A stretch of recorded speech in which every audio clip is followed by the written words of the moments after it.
crops. So I chose to show this particular figure that was produced by Cynthia in the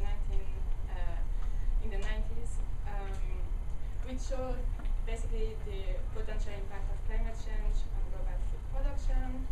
And one of the main conclusions was that on a global average there would be little impact, but with large spatial variation, and most of the developing world facing negative impacts. And when you look at where hunger and food insecurity is, that's basically where there will be the strongest impact. So the thing that I want to highlight here is actually the way the results were shown in 1994. So we didn't have a lot of certainty about the actual fertilization effect of CO2. And for that work, the effect of CO2, the beneficial effect of CO2, were treated as a scenario where you would have on the left side the pessimistic scenario where you will show the impact of climate change, considering that fertilization effect will not be significant. So assuming the CO2 concentration will stay constant present there. And on the right side, the effect of climate change, including the beneficial effect of CO2. So that was pretty much saying, so here is the impact with or without CO2. But we don't really know, so we can't really pronounce. We show you both scenarios. So from that, this is the synthesis of climate change impact on global food production from the last IPCC report. And moving from this with or without CO2, the author choose to show the results, including all simulation with and without CO2 altogether, showing the range of uncertainties, including both with and without CO2. So this is so I don't know if one way is better than the other in terms of showing climate change impact, whether we want to actually differentiate the role of CO2 or not, but what is clear to me is that we don't really know much about the actual effect of CO2, whether the beneficial effect will happen in future, and at the moment it's really part of the uncertainty. So here is another figure that was shown in a paper, in a review paper published in Science just before the last IPCC report, that showed basically, so it was on food security, climate change impact on food security, and here they were showing what we knew in the 90s and more recent impact assessment in 2010, showing, yeah, so we have this global picture with large negative impact in the developing world. But actually, one thing that the author of this review mentioned is that they were quite pessimistic about the beneficial role of CO2 effects on crops. So actually, they compared the impact in 1994 with CO2 with a new simulation that didn't include the effect of CO2. And to me, it shows also the confusion that we have between the actual role of CO2, that we are very pessimistic that actually this beneficial effect could happen.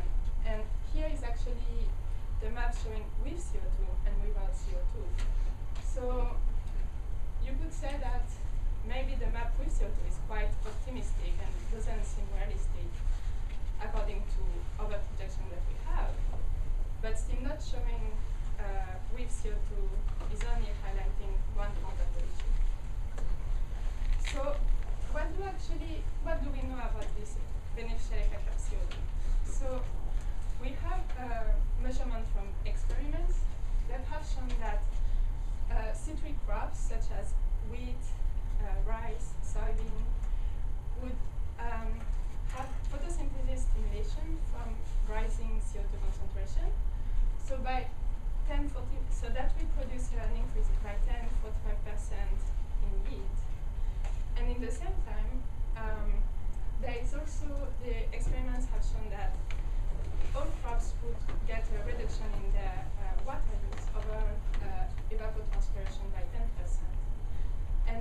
this effect, crops like maize, which already follow a photosynthetic path, are very efficient, which means they don't have so much stimulation from rising CO2 into the atmosphere in terms of photosynthesis. They still have an increasing yield by about 10%, mostly because they can cook better in water stress environment.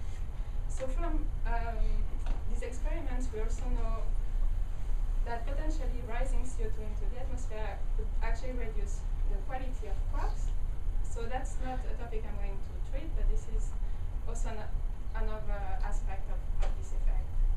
So there was a recent review produced by Bruce Limbaugh that really compiled all the experiments that we have from open-top chamber and free air CO2 enrichment experiments. And this is really, so this is, he looked at effects on various aspects of crop development, crop growth. And here I'm only going to show you the effect on evapotranspiration and crop yield. So just, I don't know if everyone is familiar with what's going on here in the processes with water use and photosynthesis, but basically when you have more CO2 into the atmosphere, so the plant captures molecules of CO2 from the atmosphere that are converted to biomass through photosynthesis. And those molecules of CO2 are captured by stomata in the leaves that open up to capture the CO2. And if you have more CO2 available, actually the plants the stomata don't need to open that wide. So in that process, they will release less water. So this is how you have this effect of reduction in overall transpiration of crops. So you really have this dual beneficial effect of more biomass produced with less water requirement. So now, my main interest is really to show the global impact of climate change on crops, and I'm interested in the spatial distribution of the CO2 effect globally. But here, this is the map showing where these experiments are located. So the black dots are open-top chamber experiments. So these experiments, those are experiments that cannot really reproduce field condition because they are made in closed chamber where you don't have interaction with abiotic factors. And the white dots are the phase experiments, which are larger scale field experiments. And you can see that the location is mostly in temperate region, with the exception of Southeast Australia, although this part of Australia is actually quite humid too. So you don't have a large, those experiments do not cover the wider cropping system, and do not also cover some important crops that are important for food security in Africa, for instance. Delphine, can I interrupt for a second? Yeah. I'm not sure if people are familiar with the FACE experiments, but they're really interesting. I want to maybe take one more second. I have some slides. So the FACE experiment, basically this is 3 different locations, one in Japan for rice, one for soybean in Illinois, and the one in Australia for wheat. So you really have this big chamber circling field that projects CO2 into the crops, and then agronomists will measure different parts of the crops and measure how they produce more biomass at different stage, and they will try to collect also the amount of water that they transpirate, and so on. So now from this question, I really wanted to look at the effect of CO2 on crop yield, but also evapotranspiration. So here with a group including Joshua, Alex, and Cynthia, we did modeling, multi-model intercomparison analysis using an ensemble of 6 global gridded crop models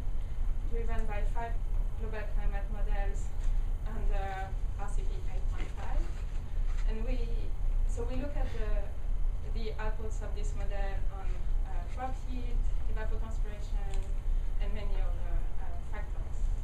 So this set of simulation were used to produce several syntheses. So one, which was led by Cynthia, looked at the effect on climate change on crop yield with the uncertainty coming from the use of multiple crop models driven by multiple climate models.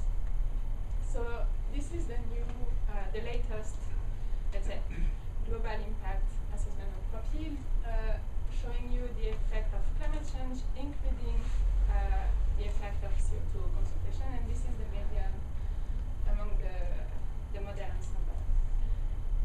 So this study only focused on crop yield, and I'm also interested in the impact on water use because agriculture actually uses 70% of global freshwater for irrigation, and when you look at water availability and scarcity, it really matches also where food is insecure and where climate change impact would be the most negative. So I think it's very important to look at impact of climate change on both in terms of food production and also water use. And so here is basically the variables that I've been looking at. So crop yield and evapotranspiration, so the amount of water that is used through the crop growing period. And crop water productivity is the ratio of yield over evapotranspiration. And now, so we had this large modeling ensemble. So I wanted to compare this model ensemble to observation.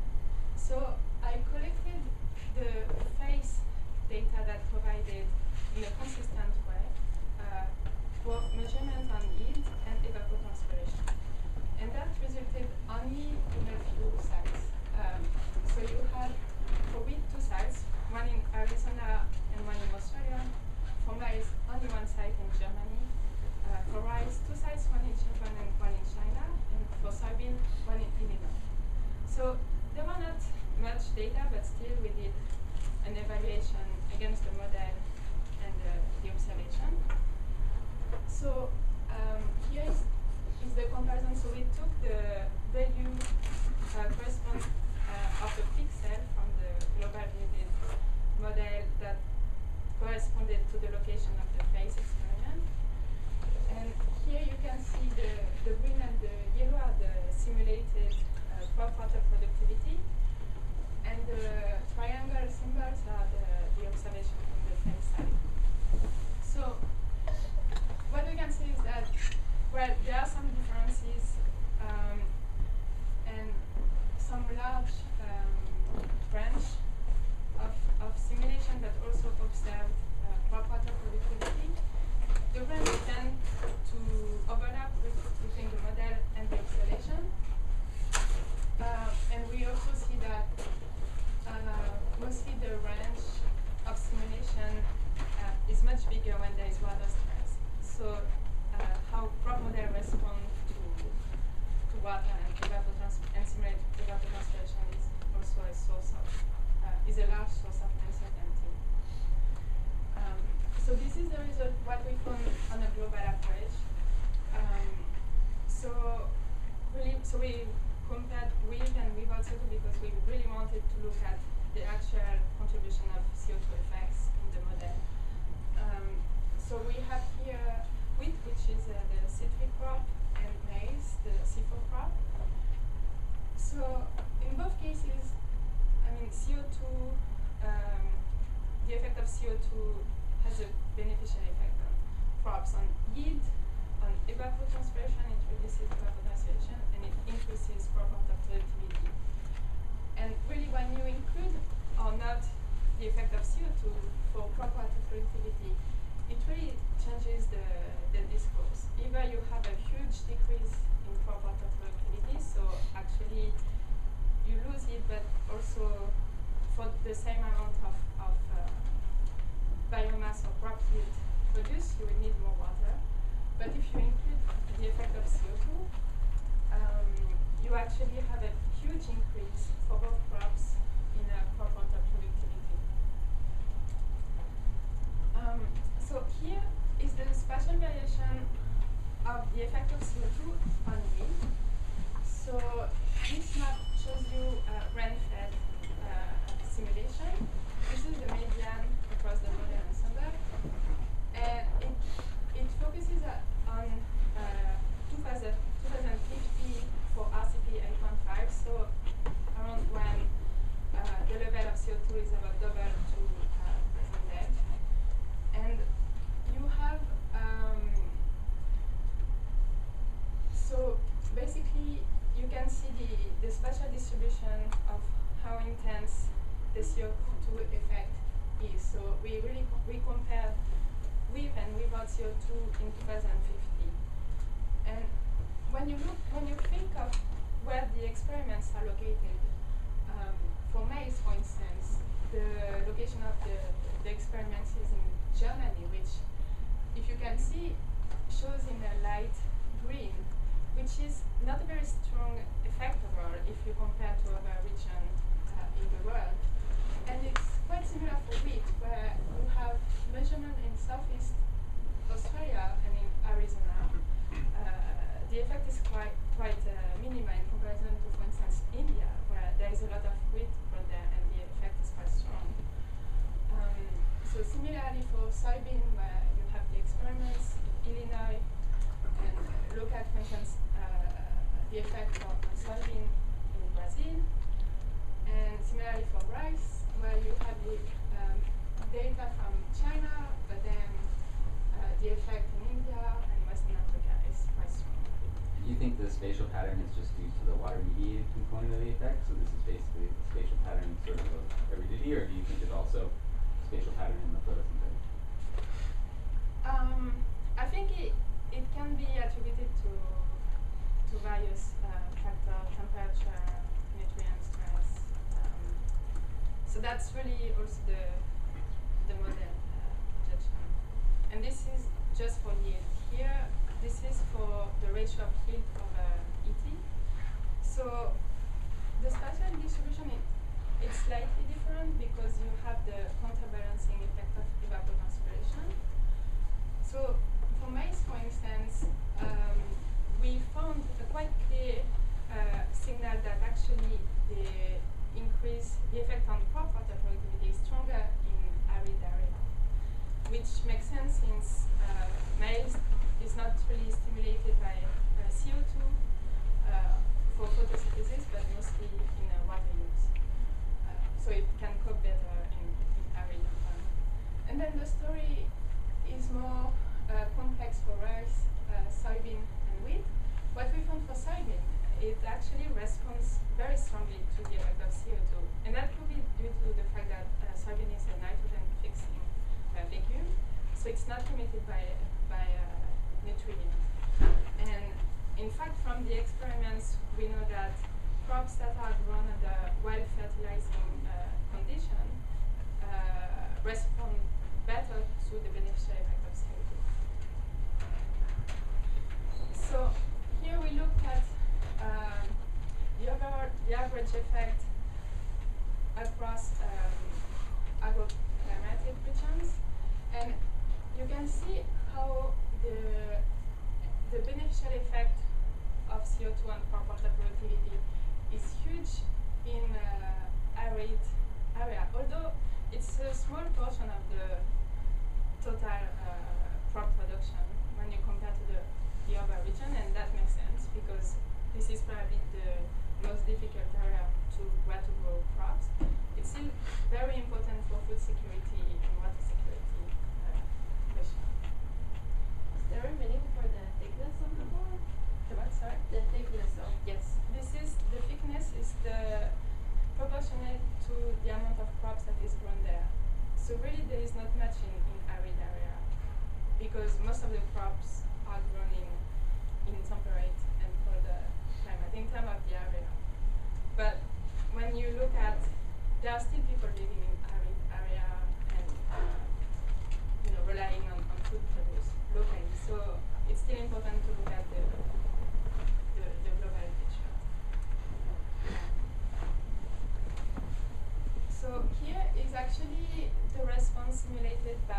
the 6 crop models separately. So you can see that actually their response is also quite different, and we had some large variation across the model. And in fact, here when you look at the global average projection, so this plot shows you the trajectory of crop water productivity simulated by each of the crop model, with the dashed line showing the simulation without CO2 and the straight line showing the simulation with CO2. So without CO2, actually the trajectory seems to agree quite, let's say, quite well among the model, but when you add the effect of CO2 into the picture, then you have much larger uncertainty. So really,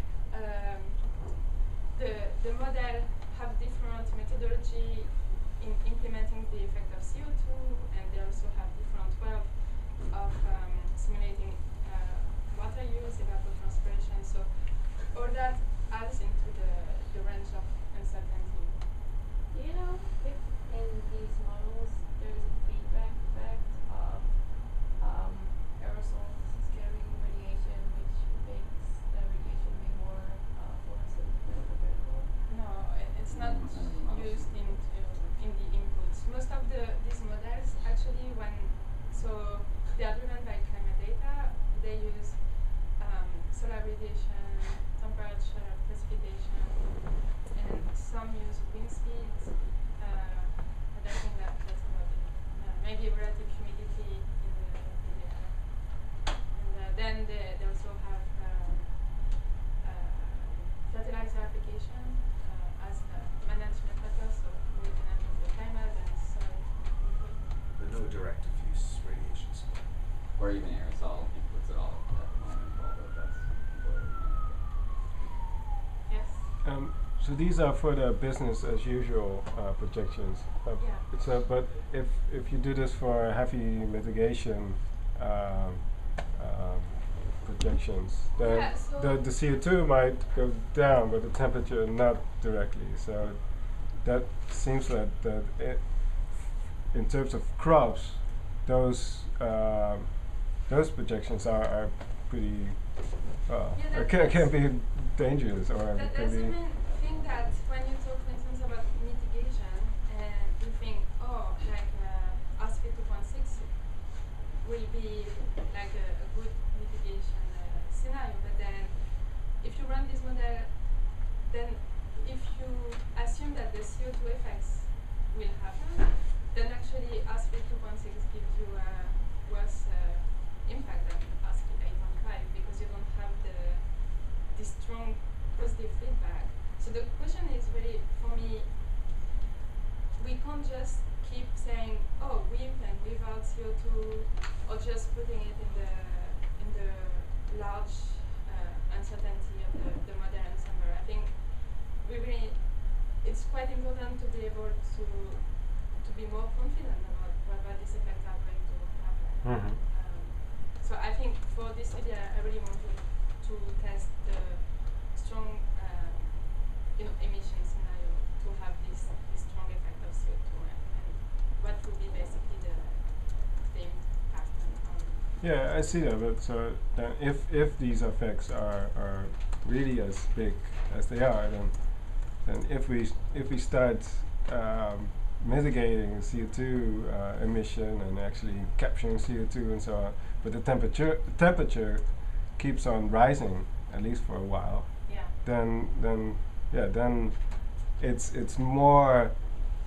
Will be the impacts on crops will be more closely to the without CO2 projection. So that's bad news basically for. Yeah.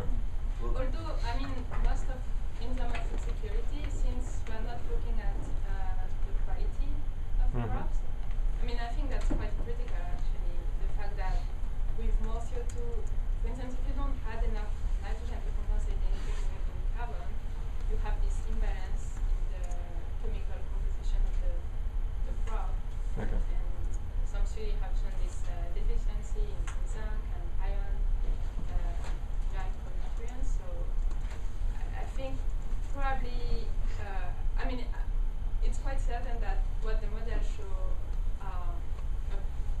optimistic scenario. And just to add to that also, of course, a lot of these biological systems have temperature thresholds that you're dealing with. So the difference between the RCP 8.5 and the RCP 2.6 temperatures, of course, even if they're still going up at 2.6, it's a big difference. And in general, even if the CO2 effects are nice in the RCP 8.5, those temperature thresholds are what really people worry about. Yeah. Okay. Definitely. The difference in the solid lines here with CO2, that's just, would you consider that just structural differences among the crop models, or is it also structural differences among the driving GCMs and or their initial conditions? There was a main difference. We really tried to divide the main explanation for model differences is this or that, but actually it was quite complex. But one thing that for rice and soybean was striking is the models that in dark blue and orange, they follow a representation of the photosynthesis and the effect of CO2 at the leaf level, which is based on biogeochemistry theory. And the other model use an approach that uses the canopy. So instead of the leaf level, the whole plant canopy approach is more semi-empirical and based on results from and are calibrated from results from experiments. So it seems that this model that used the quite detailed approach are very responsive to the effect of CO2. And actually, And they also have no nitrogen limitations as well. Right. yeah. Those ones, the most optimal. And one of these models is actually the model that produced the map that I showed at the beginning, which was the two maps with the green one that wasn't shown in the review paper. That was the strong positive response from a detailed modeling approach. But what you're showing here is just the median for each crop model forced by the 5 GCM Yeah, and then run. So if you just look, say, if you just compared across the 6 different crop models from the same GCM, would you still have a similar spread? yeah. So all those were GCM runs, or was it line surface runs? Line surface models run by force by the atmospheric questions. There were, I don't know if I can, because I went very quickly on this slide. Here is the list of the 5 GCM. So they were downscaled to drive the crop model, and they were the first available from the UCIM 5 at the time, so they did them. So those are very complete simulations, basically just. Yeah, and they're not necessarily representative of CMIT 5. They were literally just the first 5 that were available. And they are downscaled, so they are statistical downscaling approach, so you're not going to get the big biases and some of those other things with it. And sorry, just one more question. The actual ET that you're calculating as part of your crop water production, that is endogenous to the crop models, or because it's also would be output from the climate models? No, it's an insurance from the crop model, and it's really evapotranspiration during the crop growing season. So, yeah. So That's there's the amount of water used that is really consumed by the crop to produce. So there's several efforts in this building and beyond to try to more closely compare the land surface models and the vegetation models within global climate models with the crop models. But just as an example, most climate models treat agricultural lands as just tropical grass. It's like a generic tropical grass. So there's efforts to get better seasonality and better features of this. But for the most part, the agricultural people would scoff at the AET that comes in the GCMs. And that's also an interesting point that initially, so I showed you the issues with how crop model were dealing with the effect of CO2. I didn't even show you how water model deal with the effect of CO2, because actually at the moment I'm aware of only one global water model that includes the positive effect of CO2 on it's not even looked at, even though from the experiments we have this observation that potentially could reduce evapotranspiration by 10%. Yeah, but what do you mean water model? The Global hydrology hydrological model. Yeah, but I guess model that, estimate the runoff. Yeah, but I guess hydrology doesn't care about CO2.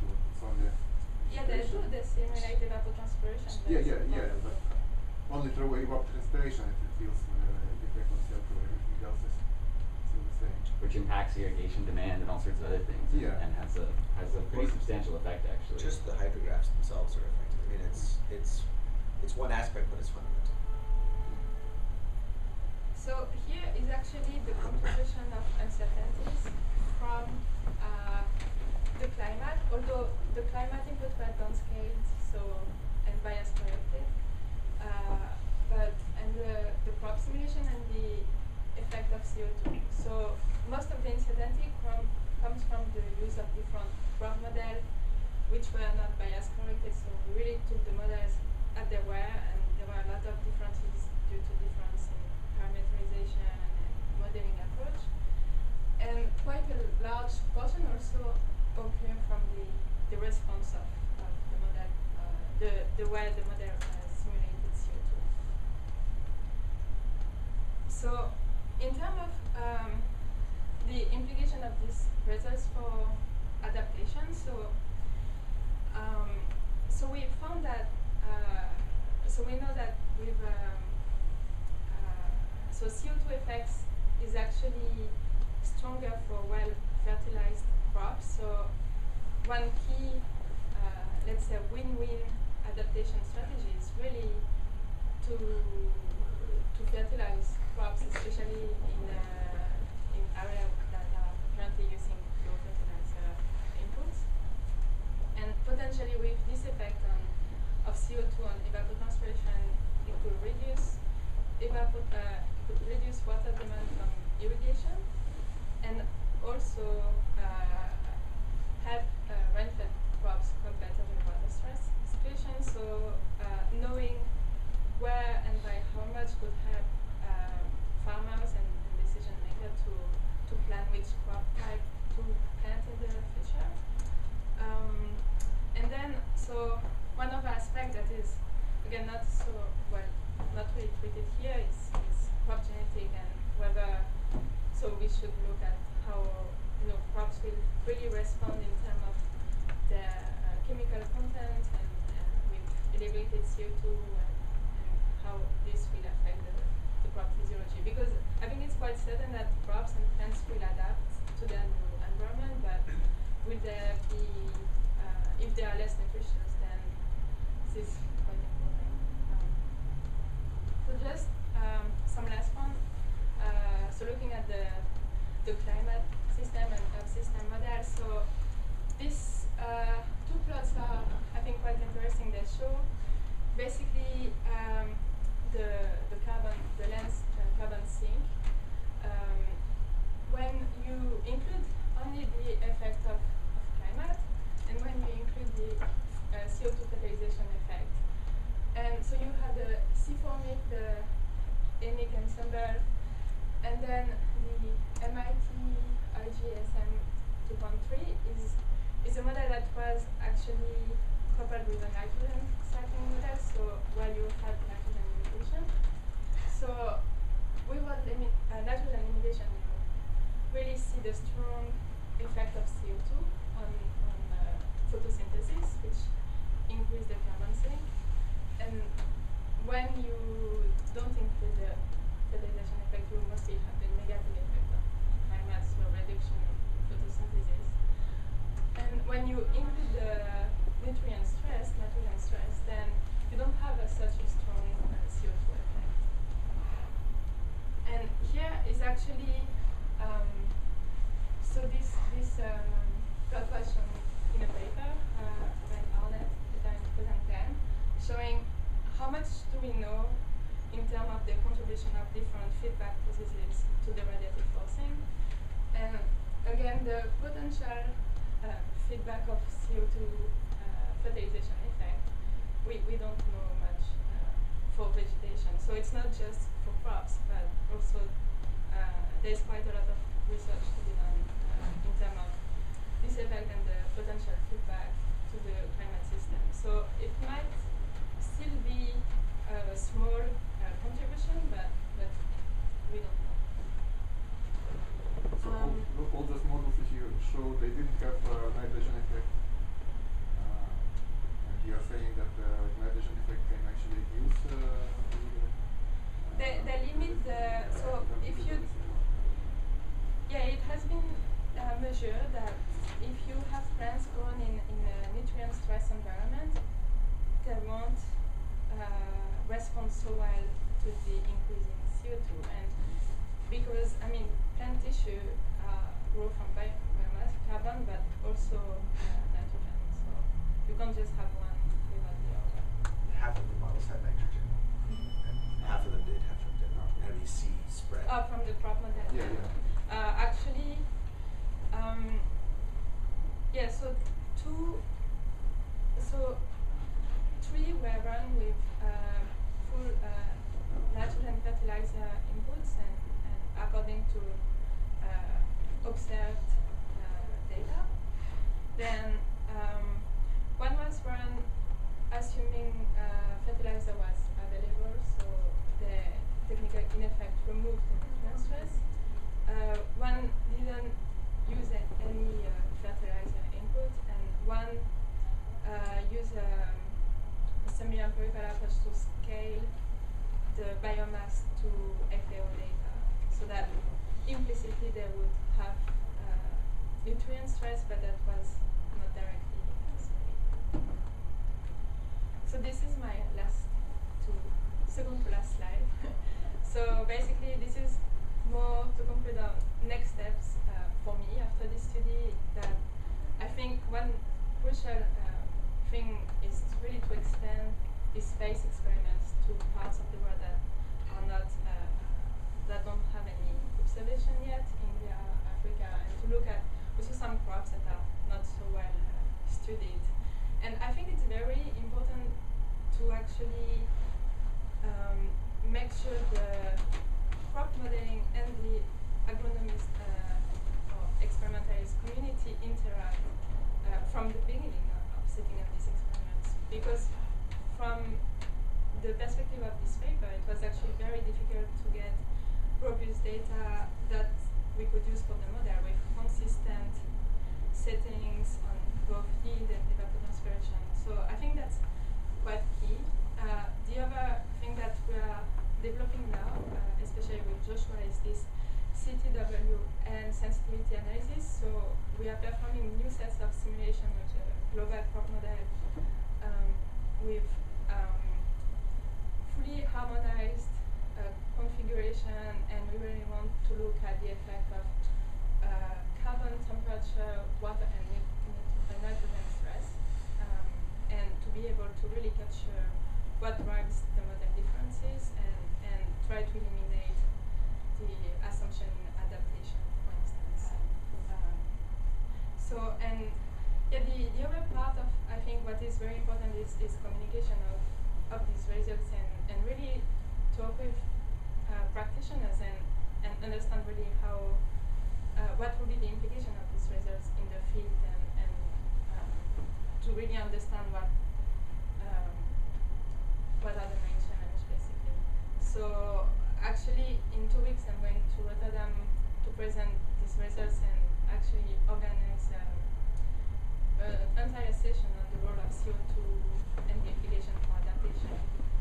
And at this conference there will be agro-businesses and practitioners, so I'm really hoping that we get some discussion on the effect of CO2, because CO2 is not an effect that will happen in the near term, which is what most policymakers are interested in. That's something for the long term, but at the moment we are really dry on data.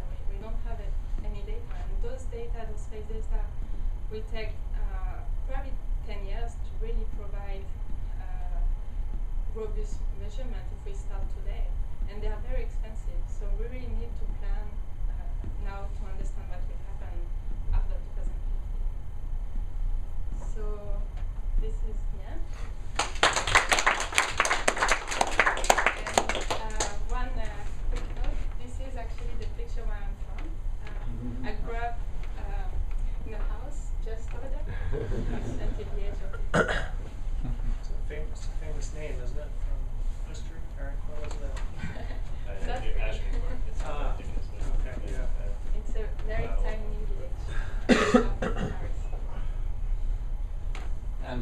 So can I ask you random? So it would be really interesting to try and estimate the sort of costs of fertilizer along that sort of adaptation dimension that you talk about, both the costs and benefits of fertilizer. I mean, especially in the context of sort of the 1.5 degree scenarios.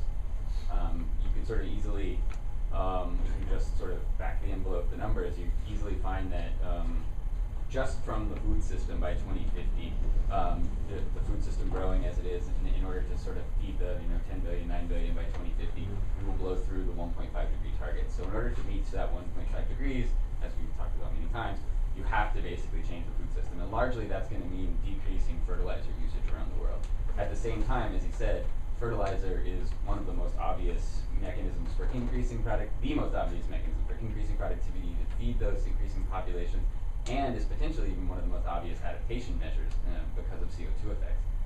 So do you think it would be possible to sort of estimate both the sort of the social cost of carbon type of cost of, like, say, increasing fertilizer in different parts of the world, and also the value? It might be cool if you could see the sort of trade-offs, because there'd be a sort of a low social cost in the US because it's already sort of high yield, and a high social cost, or high social value in Africa, but where it's very low. I mean, that's definitely an interesting thing to do, but also, I actually did that also during my PhD. When you think of increasing fertilizer countries, and then you increase N2 emission, so you feed back to the climate system.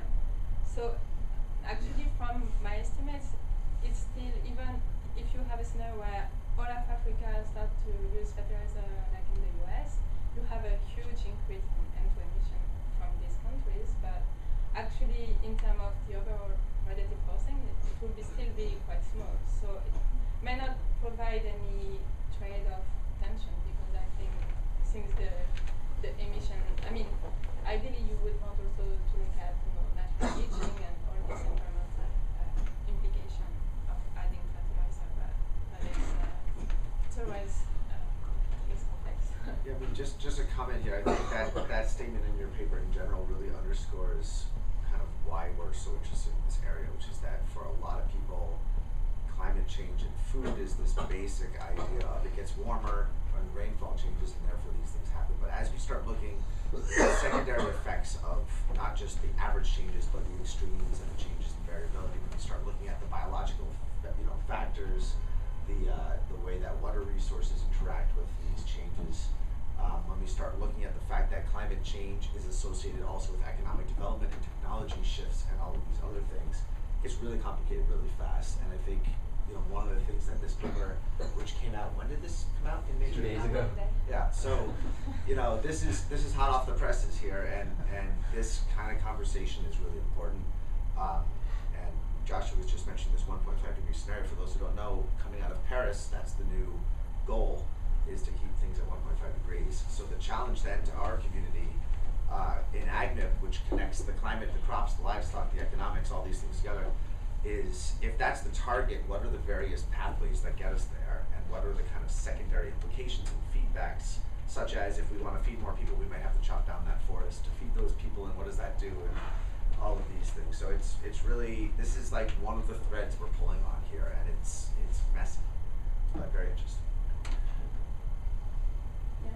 It's interesting to go in and look at the daily sequences in these models. I mean, do you get fails in some years for the crops? And if you go in and look at how the different crop models are responding even to the same extreme weather in a run, do they differ quite a bit? Is there interesting? Yeah, some models don't really have a sensitivity to extreme temperature, and also models would use different, for instance, cultivars for maize.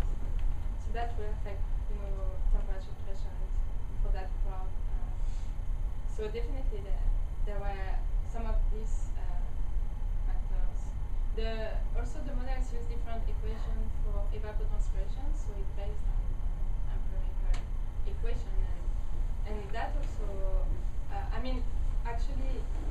that's actually one of the main reasons why I started thinking about this study. That's when I was studying, developing the crop model that I use here. It was that the equation that we use for evapotranspiration were developed observation and the present day CO2 concentration. So we don't really have, like, we assume these equations are going to be the same in future with elevated CO2, but actually it's not the case. And then, so we have these factors empirically added to the equation from the experiments, but there is a lot of research on this. It seems like if you started from the idea that, you know, in some regions you might care the most about sort of the worst yield, like you might want to sort of weight your thinking towards that year. And if the timing in the season is really important, sort of where you are in the phenological cycle, or whatever you call it, you might end up getting to a point where you really ideally want to have a really long climate simulation, because, you know, 30 years might not, 30-year climate simulation might not really average everything out if the extreme weather matters, if the time in the crop cycle matters a lot. Does that follow? Yeah. So yeah. Can I address that one? So when we first started working on this was something we were really interested in. We put in proposals basically saying, let's take every weather series, every climate approach, and run it through. What we actually found is that the crop models, to get this right, we have to first of all understand the biological system and model it, and then the data set has to have it correct in the climate side. And those are actually 3 tall orders. So, you know, if you go into the climate models and ask for mean changes, that's already really hard. But now we're talking about the extreme tails and the specific sequence and correlations and spatial coherence and all that stuff. But we definitely see things. I would say it's characterized largely on thresholds. So, for example, the number of rainy days doesn't actually matter that much until you get below a certain number, and then it really matters. And you know, definitely we see things. There's very well known heat waves during the flowering stage of corn can be really damaging. That kind of stuff. So we're pulling those in. But to your comment on the length of the series, actually, this is why we care about weather generators. If we can understand the statistics well enough, we can create 20,000 years to represent the next 10 and see everything that's possible, and then put probabilistic numbers on it and say, right now, actually, we're working on a decadal basis and trying to say, for this part of Senegal, what's the worst 10-year period we can imagine on the 99th percentile level or whatever.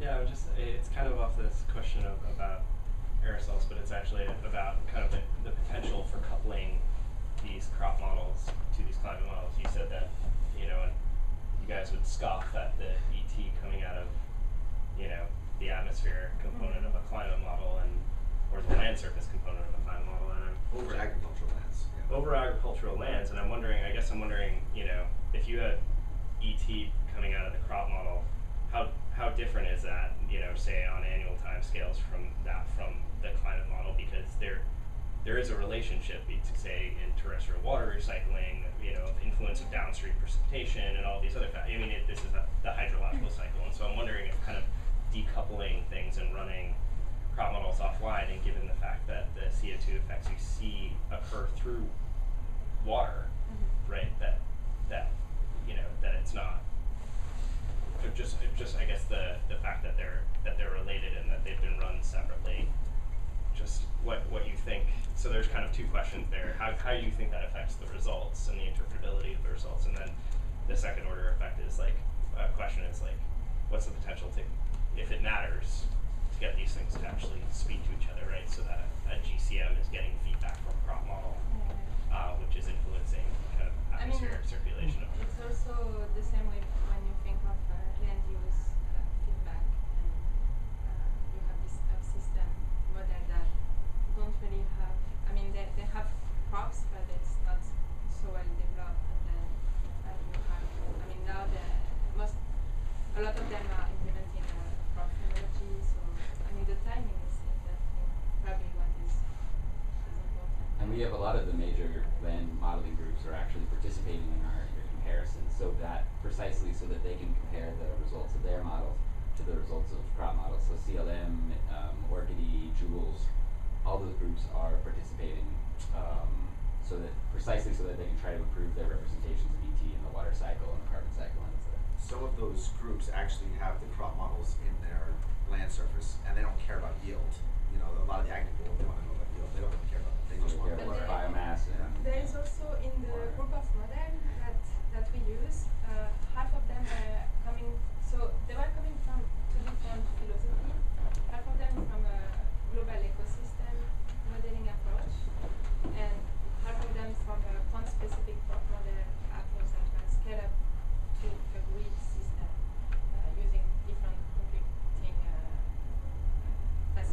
but the global ecosystem one were actually initially developed to simulate net primary production from natural vegetation, and then they implemented management into them. So one of them is actually Pegasus that I developed at McGill. And so initially it was developed to simulate global runoff and net primary production, and when I was at McGill doing my master's, I developed the crop part with the phenology and the planting day decision, fertilizer application, and all that.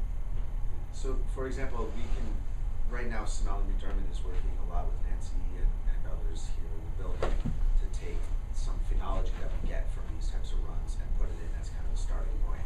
But one of the things we'd love to get in there are things like the fact that under warmer temperatures, the phenology accelerates. It's not standard. It's not stable.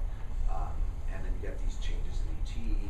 And then we also see in a lot of our scenarios from the economic perspective, land use changes. And if you look at the actual integrated assessment model runs that determined RCP 2.6, RCP 4.5, 8.5, some of them are absolutely backwards from what you would expect. So for example, I think there's more deforestation in RCP 4.5 than in 8.5. Some of those things are just strange because of the way they were run. So there's potential to get in it, but I had a very early conversation with Gavin Schmidt here who said, I challenge you to change the climate sensitivity. I don't think that's going to happen. Because I think the effects that we're talking about are more about local feedbacks, local impacts, than they are about overall climate sensitivity. It's possible, but it is. I was thinking more from the perspective of just like people are making lots of claims about surface moisture balance and drought currents and those kinds of things, and clearly, you know, if ET is lower, you know, in you know, with warming due to this crop response, then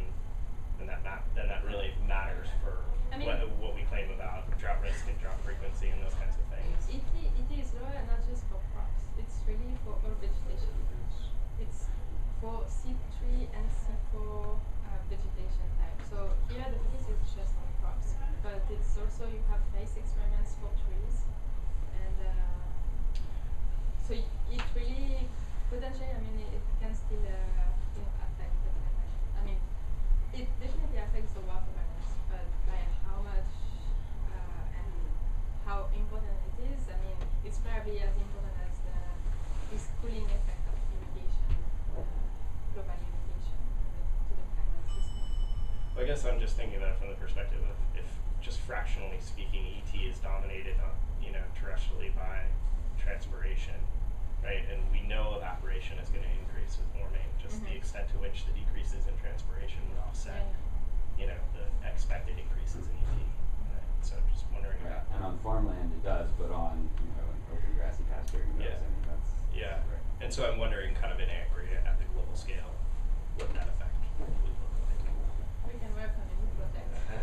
Would tropical forests potentially be interesting too? I don't know anything about the sort of evening release of moisture. I don't know if it's sort of diurnal cycles. Actually, that's one of the areas where we have little data too. Yeah. So, and boreal forest as well. So those are two different climatic, I mean, ecosystem that we need, you know, to get some data. Can you say anything about saturation of CO2 effects? Because I know, I mean, the phase experiments I think that you talked about, none of them go over what, like 550, maybe 580 ppm or something like that? Is that right? Yeah, so the experiments show, typically look at doubling of CO2 from present day. And since the experiment was started in the 80s, present day is not present day today, it's present day from the 80s. So actually the doubling of present day in the 80s is like 2050, and then that's about 550 ppm under RCP 8.5, and in 2080, where I showed really the extreme, the results, it's about 700 ppm, we don't really have any measurement at that level. So the model have this kind of saturation curves that at some point they won't take more CO2.